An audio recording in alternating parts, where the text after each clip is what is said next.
A ship's rudder moves degrees, not inches, and sometimes survival depends on understanding the difference. 300 sailors aboard a capital warship, a helm watch that rotates every 4 hours according to standing fleet orders. The Bureau of Ships Manual for Damage Assessment and Stability, revised 1942, binding on every officer in the United States Navy. This isn't fiction. This is the story of how one man's refusal to trust what the instruments told him kept a battleship from rolling past the point of no return. What matters here isn't the engineering, though we'll touch it, but the weight of knowing something is wrong when every gauge says otherwise, when procedure says wait, when your training says trust the numbers. This is about the cost of attention, the discipline of doubt, and the silent algebra every sailor learns. How much deviation can the ship tolerate? How long can you wait before speaking up? And what happens when official channels move slower than the sea? December 18th, 1944. You're standing in the plotting room of a battleship in the Philippine Sea, 40 miles east of Luzon. The air is thick and metallic, smelling of hydraulic fluid and sweat-soaked wool. The overhead lights sway in short arcs. The deck is pitching, but not hard, just the regular 12-degree rolls you've felt for 3 days now as the typhoon tracks northwest. The ship is buttoned up tight, condition zebra, every hatch dogged, every space sealed. You can hear the ventilation system laboring, pushing stale air through the compartments. The air tastes like steam and oil. Outside, the wind is clocking 60 knots, gusting higher. Visibility is maybe 200 yards. The task force is scattered, 18 vessels trying to maintain formation in seas running 30 feet. You've been at general quarters since Oro 400. It's now past noon. The ship has been turning into the wind every 40 minutes to ease the rolls, a standard heavy weather maneuver. The captain is doing everything by doctrine. But something is off. Chief Quartermaster Second Class Raymond Holloway has been watching the inclinometer for the past 2 hours. Not because he was ordered to, but because he can feel it in his knees, in the way his body compensates for each roll. The ship is heeling 5 degrees to starboard, even when she's supposedly level. It's subtle. The bubble in the clinometer drifts right, settles, drifts right again. The helm is centered. The rudder indicator shows 0 deflection. But the ship is favoring her starboard side, like a man leaning into a wind that isn't there. Holloway is 31. He's been in the Navy since 1936, made rate in 1940, served on 4 different hulls. He knows the difference between a weight distribution problem and a steering problem. And he knows what happens when a ship develops a list in heavy seas. If the center of gravity shifts too far, if flooding goes unchecked, the rolls get deeper and the recovery gets slower, and eventually, there's a roll the ship doesn't come back from. He checks the rudder indicator again. 0. The wheel is amidships. But when the helmsman turns 5 degrees to port to counter the drift, the ship barely responds. When he centers it again, the drift resumes. Holloway makes a note in the log, the time and the observation, his handwriting cramped and level. He says nothing yet. Procedure is clear. Unusual readings go to the officer of the deck, who evaluates and decides. Holloway has been trained not to bypass the chain. He's also been trained to recognize when the numbers lie. The ship in question was part of Task Force 38, operating as plane guard and anti-aircraft screen for the fast carriers hitting Japanese positions in the Philippines. According to the action reports archived at the Naval History and Heritage Command, multiple vessels in the task force reported steering irregularities during the typhoon, later attributed to shock damage from prolonged anti-aircraft fire and near-miss bomb concussions. The reports note that standard damage assessments conducted between engagements sometimes missed cumulative structural stresses that only became apparent under heavy weather loads. By 1300 hours, the list has increased to 7 degrees. The inclinometer doesn't lie about that. The officer of the deck, Lieutenant J.G. Morrison, notes it and sends a messenger to the damage control officer. The protocol is straightforward. Check for flooding, check ballast distribution, check fuel levels in the starboard tanks. Damage Control Central dispatches teams to the lower decks, to the voids and cofferdams, to the fuel bunkers. They report back within 20 minutes. No flooding. Ballast is symmetrical, fuel consumption is balanced. Morrison logs the reports and continues the watch. Holloway is standing near the helm, close enough to watch the rudder angle indicator without seeming to stare. Every warship's helm station has one, a vertical dial showing the rudder's position in degrees left or right of centerline. When the wheel turns, the indicator should match. When the ship is on a straight course, the indicator should show 0. Holloway watches it drift half a degree to starboard, settle, drift again. Tiny movements, mechanical slack probably. The kind of thing you'd note in a repair request but wouldn't call an emergency. Except the ship is still leaning. Holloway has a choice here, and it's not a small one. He can trust the instruments and the procedure and the reports from damage control, or he can trust what his body is telling him. If he's wrong, he looks like a nervous rate who doesn't understand his own equipment.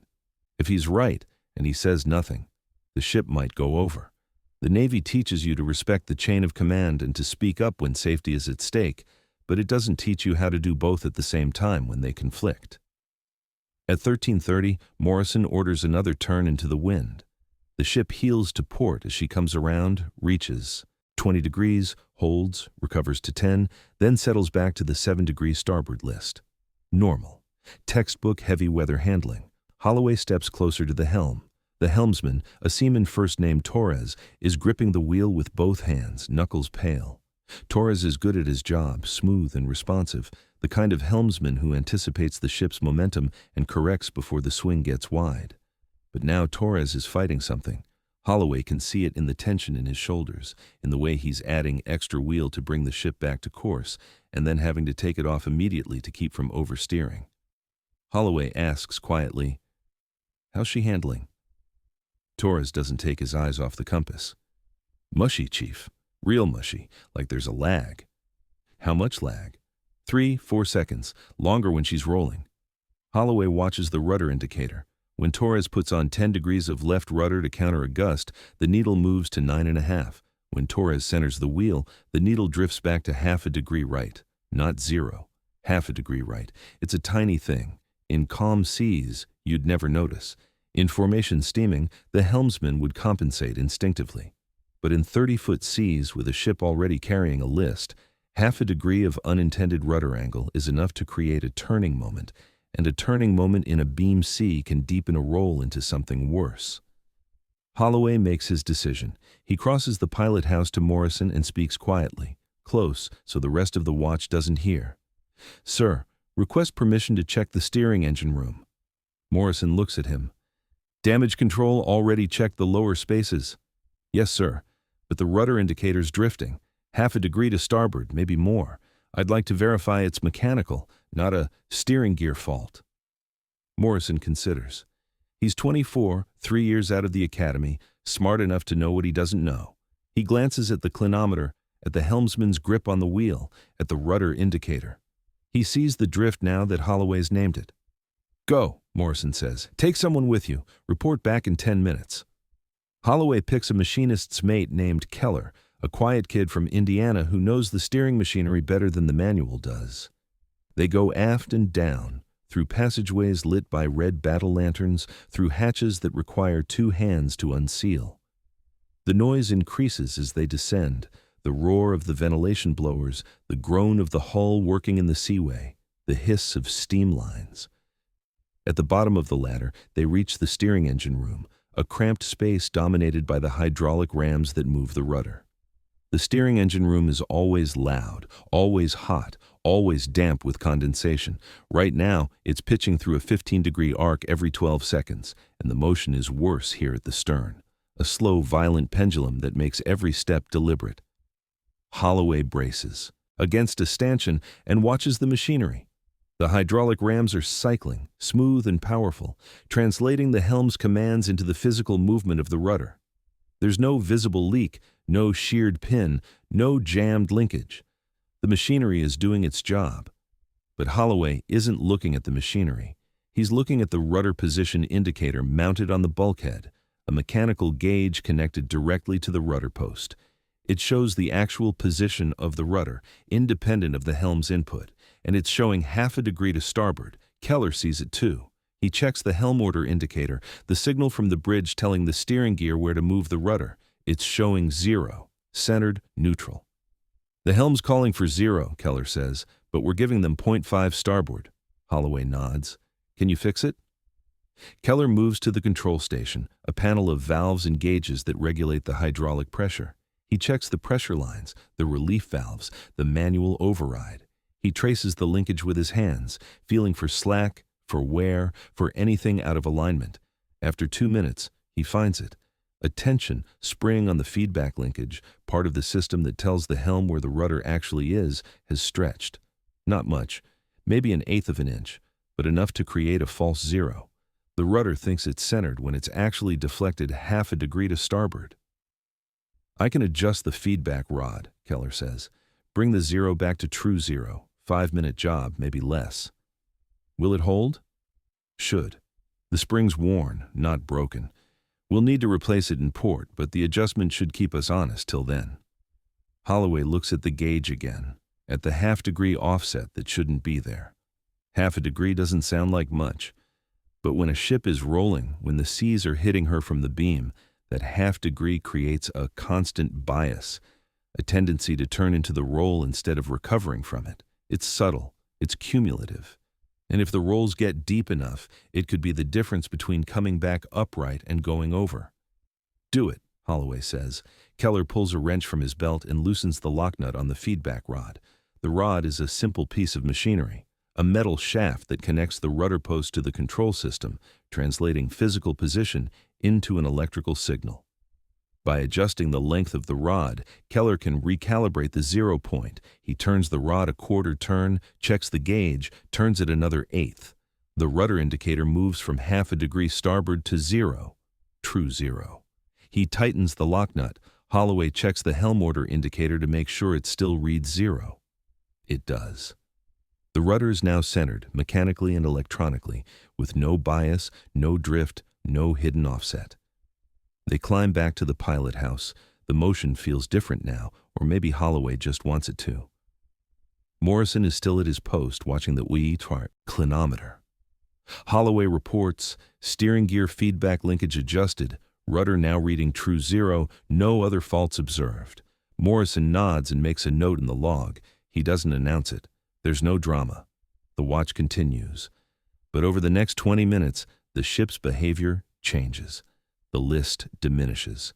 Not immediately, not all at once, but in increments. 7 degrees becomes 6, then 5, then 4. The helmsman reports that the ship is responding more crisply, that the lag is gone. When the next weather turn comes at 1400, the ship heels to port, recovers to 5 degrees, and then settles at 2 degrees starboard. Well within normal parameters. By 1600, the list is gone entirely. The inclinometer reads level, plus or minus a degree depending on the roll. The ship is handling the way she's supposed to, meeting the seas and recovering without bias, without drift, without the hidden tendency to favor one side. No one outside the pilot house in the steering engine room knows what happened. There's no announcement, no commendation, no entry in the ship's history beyond a single line in the engineering log. Steering feedback linkage adjusted per Chief Quartermaster observation. The storm continues. The task force reforms the next morning when the weather breaks. The ship resumes plane guard duties. The war goes on. But Holloway knows, and Keller knows, and Morrison knows, though he'll never say it outright.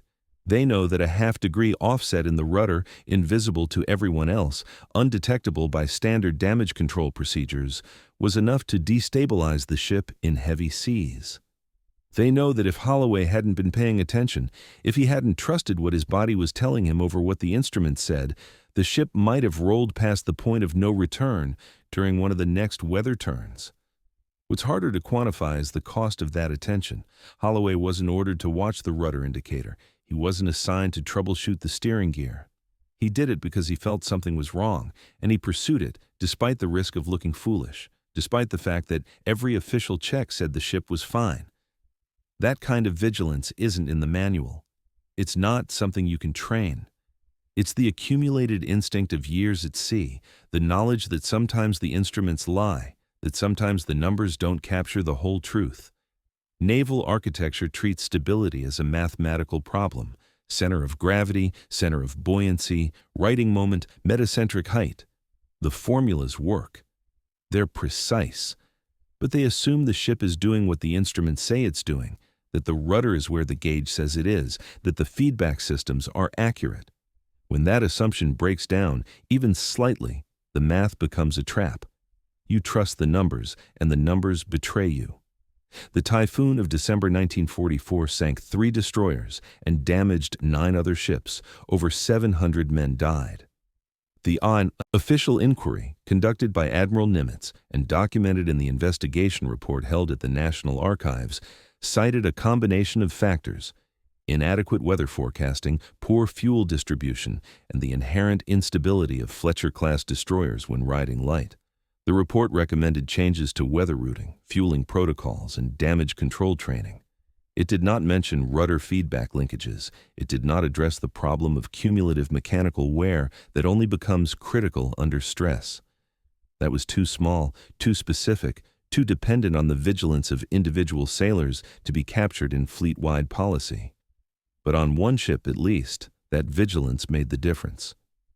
Holloway continues his watch until 1600, when the next chief relieves him. He goes below to the chief's mess, pours a cup of coffee that's been on the burner too long, and sits in silence. The ship is still rolling, but the motion is clean now, symmetrical, predictable. He can feel the difference in his legs, in the way his body adjusts to the deck's movement. The ship is balanced again. He doesn't talk about it. What would he say? That he noticed a half-degree drift on a rudder indicator? That he felt something wrong in the pitch of the deck? These aren't the kind of details that make for sea stories. They're too quiet, too technical, too dependent on context that only another quartermaster would understand. But later, when he writes to his wife, a habit he maintains whenever mail calls possible, he includes a single line. "We had some weather, but the ship handled it fine." He doesn't mention the rudder. He doesn't mention Keller or Morrison or the steering engine room. He doesn't say that for a few hours he carried the knowledge that something was wrong and the fear that he might be mistaken. He keeps it simple, factual, calm. The ship handled it fine. What he doesn't write is that fine required someone to notice, someone to act, someone to trust their instinct over the instruments. That fine was not inevitable. It was earned quietly, without fanfare, in a cramped machinery space at the stern of a ship in a typhoon. The spring on that feedback linkage was replaced during the next yard period in January 1945. The replacement part is noted in the ship's maintenance log. The worn spring was discarded. There's no record of what caused the wear: vibration from prolonged anti-aircraft fire, cumulative stress from heavy seas, simple age. It doesn't matter. What matters is that for a few critical hours, that worn spring was enough to put the ship at risk, and someone noticed. This is the paradox of mechanical systems. They're designed to be reliable, predictable, measurable.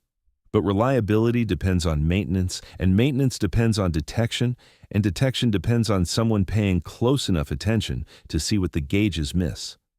A half-degree drift is easy to overlook. It's within tolerances. It's background noise. Until it isn't. Holloway served another 18 months aboard that ship, through Iwo Jima, through Okinawa, through the final months of the war. He made Chief Petty Officer in 1945. He retired in 1956 with 20 years of service, most of it unremarkable by the standards of naval history. No medals for valor, no dramatic rescues, just steady, competent service, the kind that keeps a ship running when the systems falter. But on December 18, 1944, his attention to a detail no one else was watching kept a battleship upright in a typhoon. That's not the kind of thing that makes headlines. It's not the kind of thing that gets remembered outside the tight circle of men who were there. But it's the kind of thing that defines what seamanship actually is. Not heroism, not bravery, but the disciplined application of knowledge and instinct in the service of survival. The ship survived the war. She was decommissioned in 1947, placed in reserve, and eventually scrapped in 1959.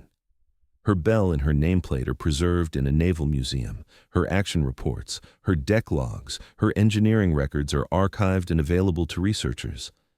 Somewhere in those records is a single line about a steering feedback linkage adjustment. You'd have to know what you're looking for to find it. You'd have to understand why it mattered. But it did matter. In the moment, in the storm, when the ship was leaning and the instrument said everything was fine, it mattered that someone looked closer. It mattered that someone was willing to question the numbers. It mattered that someone understood the difference between what the system was designed to do and what it was actually doing. A ship's rudder moves degrees, not inches, but sometimes a fraction of a degree, unnoticed and uncorrected, is enough to change everything. And sometimes, survival depends not on grand gestures or desperate measures, but on the quiet competence of a sailor who knows his ship well enough to feel when something is wrong, even when the gauges say it isn't. The storm passed. The ship sailed on, and somewhere in the machinery spaces, a worn spring was replaced, its failure averted by nothing more than attention and a 5-minute adjustment in the middle of a typhoon. That's the story. Small, technical, easy to miss. But for 300 men aboard a ship in heavy seas, it was the difference between going home and going down. And for Holloway, it was the validation of a principle he'd learned over years at sea. Trust your instruments, but trust your instincts more. The instruments tell you what should be happening. Your instincts tell you what is. In the end, the ship didn't capsize because someone noticed a half-degree drift and refused to ignore it. That's not dramatic. It's not cinematic. But it's true. And in the long, quiet hours of a night watch, when the ship is rolling and the instruments are steady and something feels wrong, that truth is enough. Pay attention. Trust what you feel. And when the numbers don't match the reality, trust reality. The gauges can lie. The sea never does.